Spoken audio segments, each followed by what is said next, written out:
नमस्कार दोस्तों, कैसे हैं आप लोग। मेरा नाम सौरभ कुमार है और मैं आप लोग को यहाँ पर महेश बर्नवाल की किताब एनसीईआरटी सार संग्रह क्लास 6 to 12 पढ़ा, जो कि आपका ये किताब थ्योरी बेस्ड किताब है, सब्जेक्टिव किताब है। और इस किताब से हम लोग जो है एनसीईआरटी सार संग्रह क्लास 6 to 12 पढ़ा, ठीक है।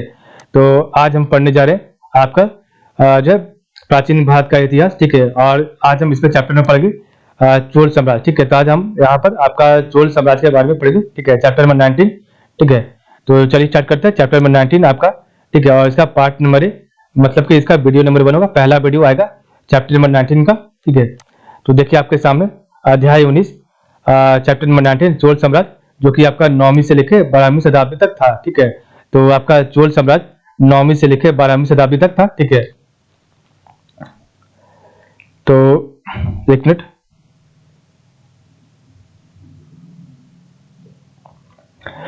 तो सबसे पहले आपका यहाँ पर दिया गया चोल साम्राज्य का उदय। तो आपका चोल साम्राज्य का उदय कैसे हुआ पढ़ते हैं, ठीक है। तो यहाँ पर आपका चोल वंश के बारे में जो है जो भी आपके शासक बने उनके बारे में यहाँ पर दिया चोल वंश, ठीक है। तो सबसे पहले आपका चोल वंश का जो संस्थापक था उसका नाम था विजयालय, ठीक है। तो चोल वंश का संस्थापक का नाम था विजयालय, ठीक है। और उसके बाद आपका आदित्य प्रथम बना शासक, और इसका शासनकाल था 871 से लेकर 907 ईस्वी तक। उसके बाद आपका प्रांतक प्रथम, ठीक है। उसका आपका जो है प्रांतक प्रथम का जो शासनकाल था वह 907 से लेकर 955 ईस्वी तक। और आपका गांधारीदित्य, ठीक है। उसके बाद प्रांतक द्वितीय, इसको सुंदर चोल भी कहते हैं, तो प्रांतक द्वितीय को सुंदर चोल भी कहते हैं। और उसके बाद आपका जो है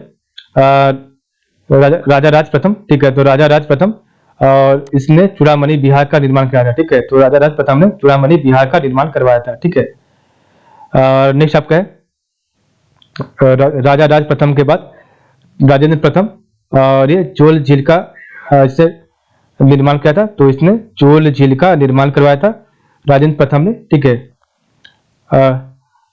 राजेंद्र प्रथम के बाद आपका जो है राजा धीराज प्रथम, उसके बाद आपका राजेंद्र देव तृतीय, उसके बाद आपका वीर राजेंद्र आपका जो है शासक बना, ठीक है। उसके बाद आपका जो इधर अधिराजेंद्र, ठीक है। तो वीर राजेंद्र के बाद अधिराजेंद्र, ठीक है। और ये आपका जो चोल चालुक्य वंश का ये आपका यहाँ पर संस्थापक था, ठीक है। और यहाँ पर आपका जो मधुरांतिका प्लस आपका मधुरांतिका और कुलोत्तुंग प्रथम का तो विवाह हुआ। तो मधुरांतिका का विवाह कुलोत्तुंग प्रथम के साथ हुआ, और उसके बाद आपका फिर से जो है अधिराजेंद्र शासक हुआ, ठीक है। इसके बाद विक्रम चोल, कुलोत्तुंग द्वितीय, राजा राज द्वितीय, राजा धीराज द्वितीय, ठीक है। कुलोत्तुंग तृतीय, राजा राज तृतीय, और लास्ट में आपका जो राजा बना वो आपका नाम था राजेंद्र तृतीय, ठीक है। तो आपका जो है चोल वंश का जो शासक था संस्थापक उसका नाम था विजयालय। उसके बाद आदित्य प्रथम, परांतक प्रथम, गंडारिदित्य, प्रांतक द्वितीय, सुंदर चोल जिसे बोलते हैं, राजा राज प्रथम चूड़ामणि बिहार का निर्माण करवाया था। उसके बाद आपका राजेंद्र प्रथम चोल झील का निर्माण करवाया था। उसके बाद राजा धीराज प्रथम, राजेंद्र देव तृतीय, उसके बाद आपका जो वीर राजेंद्र, और उसके बाद आपका अधिराजेंद्र, ठीक है। और ये आपका अधिराजेंद्र चोल चालुक्य वंश का ये संस्थापक था। और यहाँ पर आपका जो मधुरांतिका और कुलोत्तुंग प्रथम का विवाह हुआ था, ठीक है। उसके बाद आपका अधिराजेंद्र, ठीक है।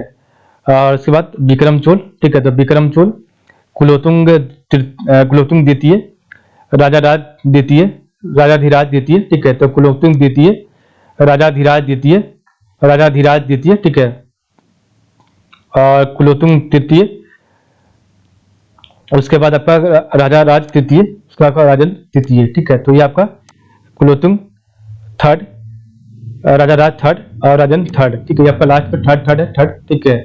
और ये आपका कुलोत्तुंग सेकंड, वो राजा राज सेकंड, और उसके बाद राजा धीराज सेकंड, ठीक है। और उससे पहले विक्रम चोल, ठीक है। मेगास्थनीज की इंडिका और अशोक के अभिलेखों में चोलों का उल्लेख किया गया। तो मेगास्थनीज की इंडिका और अशोक के अभिलेखों में चोलों का उल्लेख किया गया।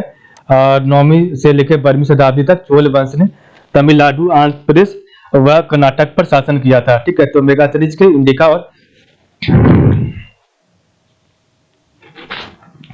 तो मेगास्थनीज की इंडिका और अशोक के अभिलेखों में चोलों का उल्लेख किया गया। और 9वीं से लेकर 12वीं शताब्दी तक चोल वंश ने तमिलनाडु, आंध्र प्रदेश और वह कर्नाटक पर शासन किया था। 8वीं शताब्दी के उत्तरार्ध से पुनः चोलों की राजनीतिक सत्ता का उत्थान हुआ और उस समय तक दक्षिण भारत में राजपूतों, चालुक्यों, पल्लवों और पांड्यों में सर्वोच्चता के लिए संघर्ष हो रहा था। ठीक है, तो 8वीं शताब्दी के उत्तरार्ध से पुनः चोलों की राजनीतिक सत्ता का उत्थान हुआ और इस समय तक दक्षिण भारत में राजपूतों, चालुक्यों, पल्लवों और पांड्यों में सर्वोच्चता के लिए संघर्ष हो रहा था। ठीक है, चोलों का प्रारंभिक इतिहास संगम युग से प्रारंभ होता है और चोल साम्राज्य की स्थापना विजयालय ने की थी, जो आरंभ में पल्लवों का सामंत थे। ठीक है, और विजयालय को चोल साम्राज्य का द्वितीय संस्थापक माना जाता है। ठीक है, तो चोलों का प्रारंभिक इतिहास संगम युग से प्रारंभ होता है और चोल साम्राज्य की स्थापना विजयालय ने की थी और जो आरंभ में पल्लवों का सामंत था और विजयालय को चोल साम्राज्य का द्वितीय संस्थापक माना जाता है। ठीक है,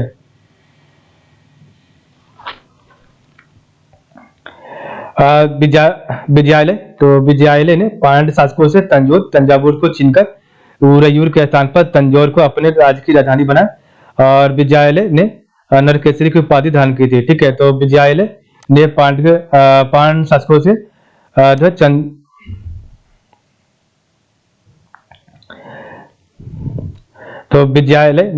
पांड्य शासकों से तंजावुर को छीनकर उरयूर के स्थान पर तंजौर को अपने राज्य की राजधानी बनाया और विजयालय ने नरकेसरी की उपाधि धारण की थी। तो विजयालय ने नरकेसरी की उपाधि धारण की थी। ठीक है,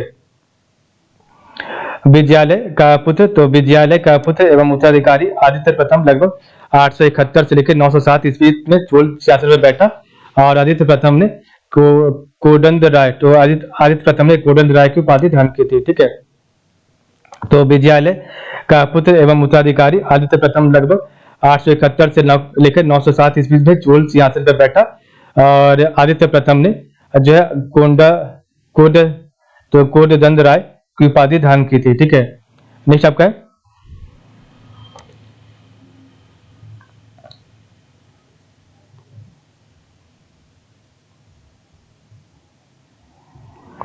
तो इसने जो है आपका कोदंड राय का उपाधि धारण किया था आदित्य प्रथम ने। ठीक है, इसी के बारे में बात कर रहा था नीचे में। ठीक है,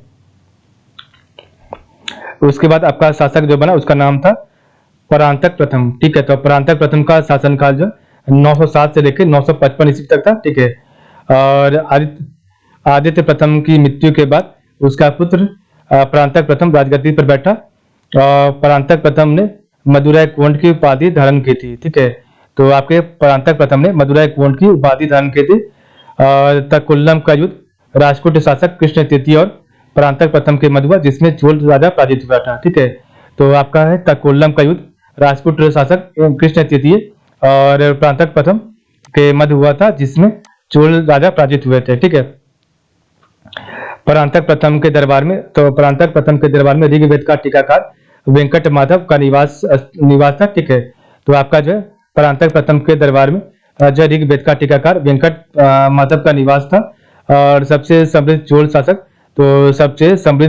जो था राजा राज प्रथम था और उसका पुत्र राजेंद्र प्रथम था। ठीक है, तो सबसे समृद्ध चोल शासक राज प्रथम और उसका पुत्र राजेंद्र प्रथम था। ठीक है,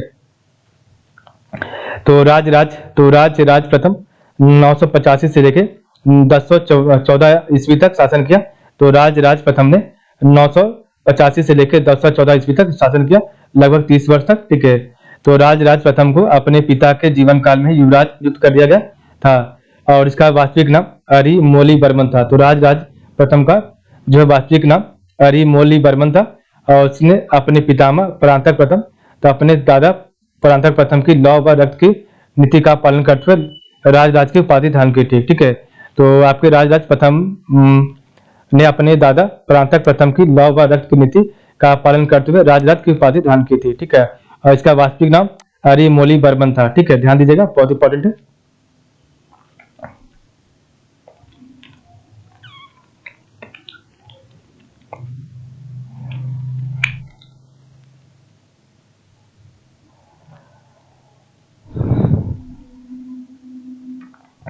इसने अपने शासनकाल में राज प्रथम ने अपने शासनकाल में कंडालूर साले कलमरुत की उपाधि ग्रहण की और इसने त्रिवेंद्रम के चेरों की नौसेना को ध्वस्त कर दिया, ठीक है।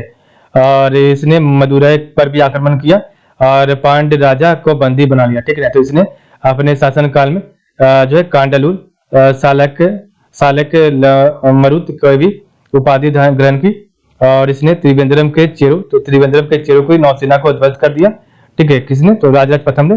और इसने मदुरै पर भी आक्रमण किया, तो इसने मदुरै पर भी आक्रमण किया और पांड्य राजा को भी बंदी बना लिया था, ठीक है। राजराज प्रथम ने श्रीलंका पर आक्रमण, तो राजराज प्रथम ने श्रीलंका पर आक्रमण किया और उसके उत्तरी भाग को जीतकर अपने साम्राज्य में मिला लिया।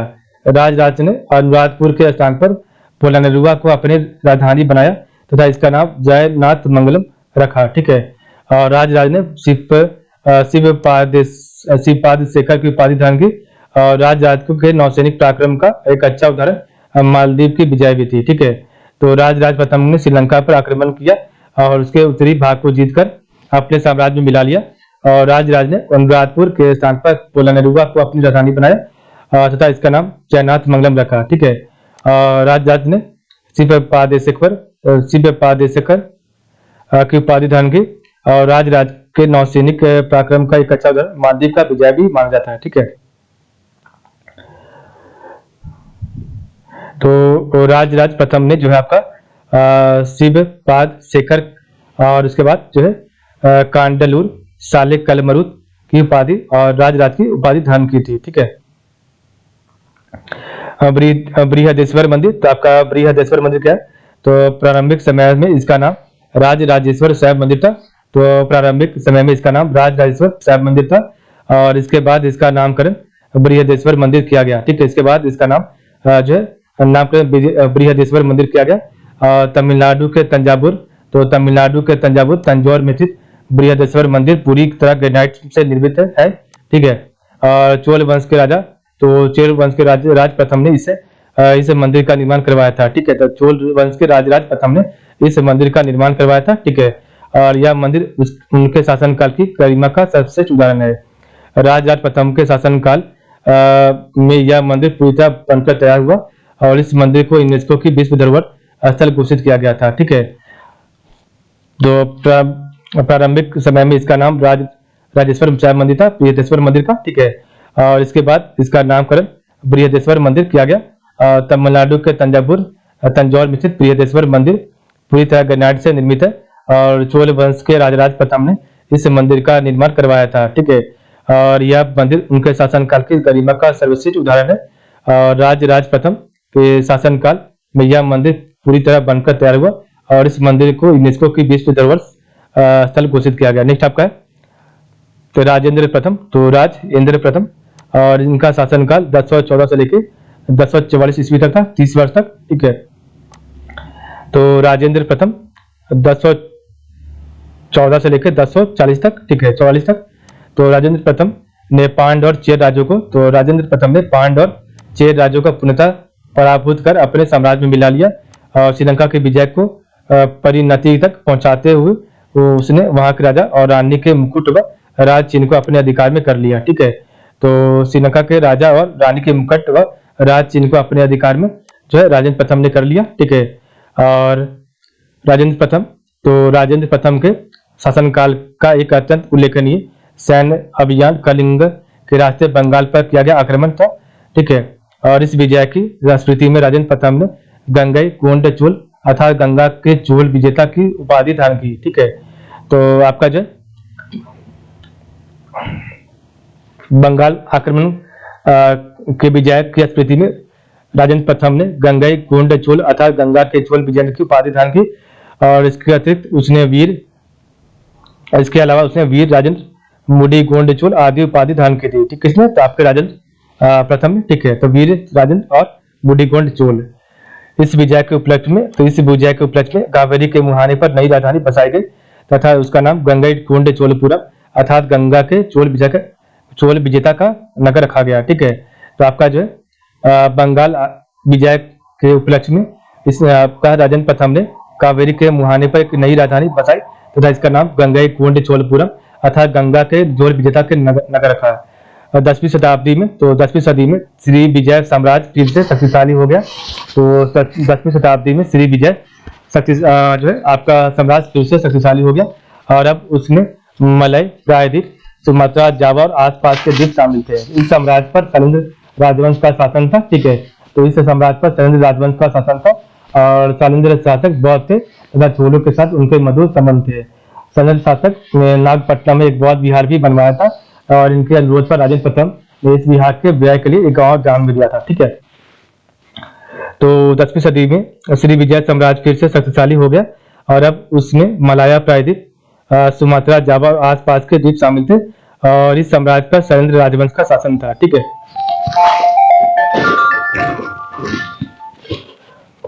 एक मिनट।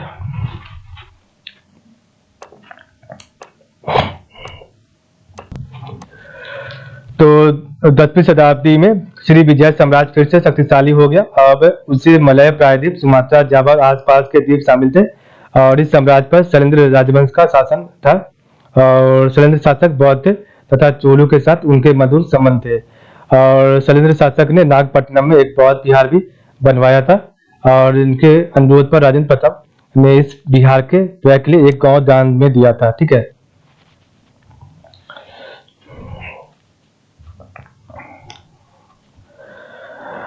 राजेंद्र प्रथम का सबसे महत्वपूर्ण सामरिक अभियान कलिंग व बंगाल विजय था। तो राजेंद्र प्रथम का सबसे महत्वपूर्ण सामरिक अभियान कलिंग व बंगाल विजय था। ठीक है, नेक्स्ट आपका राजाधिराज प्रथम। तो राजाधिराज प्रथम का शासनकाल 1044 से लेकर 1052 ईस्वी तक था। ठीक है, तो राजाधिराज प्रथम का शासनकाल 1044 से लेकर 1052 ईस्वी तक था और 1044 ईस्वी में राजेंद्र प्रथम के बाद उसका पुत्र राजाधिराज प्रथम चोल राजगद्दी पर बैठा और राजाधिराज ने अपना राज्याभिषेक करवाकर विजय राजेंद्र की उपाधि दान की थी। ठीक है, तो राजाधिराज प्रथम इनका शासनकाल 1044 से लेकर 1052 ईस्वी तक था और 1044 ईस्वी में राजेंद्र प्रथम के बाद उसका पुत्र राजाधिराज प्रथम चोल राजगद्दी पर बैठा और राजा धीराज ने अपना राज्याभिषेक करवाकर विजय राजेंद्र की उपाधि दान की थी। ठीक है, नेक्स्ट आपका राजेंद्र द्वितीय। तो राजेंद्र द्वितीय और इनका शासनकाल 1052 से लेकर 1064 ईस्वी तक था। ठीक है, और राजाधिराज की मृत्यु। तो राजाधिराज की मृत्यु के बाद राजेंद्र द्वितीय चोल राज सिंहासन पर बैठा। ठीक है, तो राजाधिराज की मृत्यु के बाद राजेंद्र द्वितीय चोल राज सिंहासन पर बैठा और जिसने राज केसरी की उपाधि धारण की थी। ठीक है, तो इसने राज केसरी की उपाधि धारण की थी। ठीक है, तो राजाधिराज की मृत्यु के बाद राजेंद्र द्वितीय चोल राज सिंहासन पर बैठा और जिसने राज केसरी की उपाधि धारण की थी। ठीक है, चोल शासकों ने चीन में अनेक राजदूत मंडल भेजे और चोल राज का 70 व्यापारियों वाला एक दूत मंडल 1077 ईस्वी में चीन पहुंचा था और उत्तरी चालुक्य की राजधानी कल्याणी थी। ठीक है, तो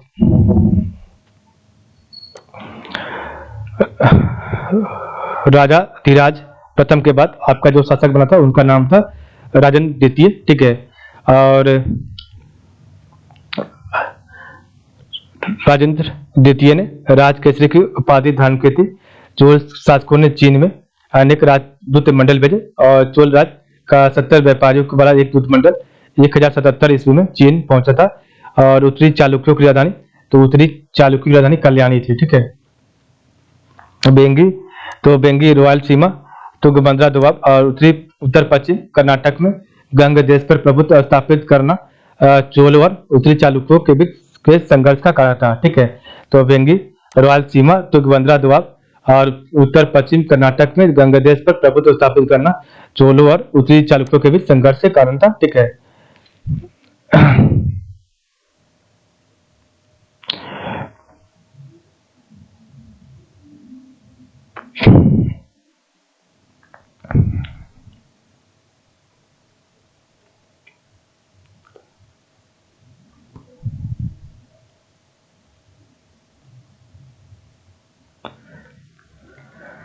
तो नेक्स्ट हम इसका सेकंड वीडियो नंबर 2 और पार्ट नंबर बी आपका चैप्टर नंबर 19 का कल पढ़ेंगे। ठीक है, तो आज के लिए बस इतना ही। आप लोग का बहुत बहुत धन्यवाद।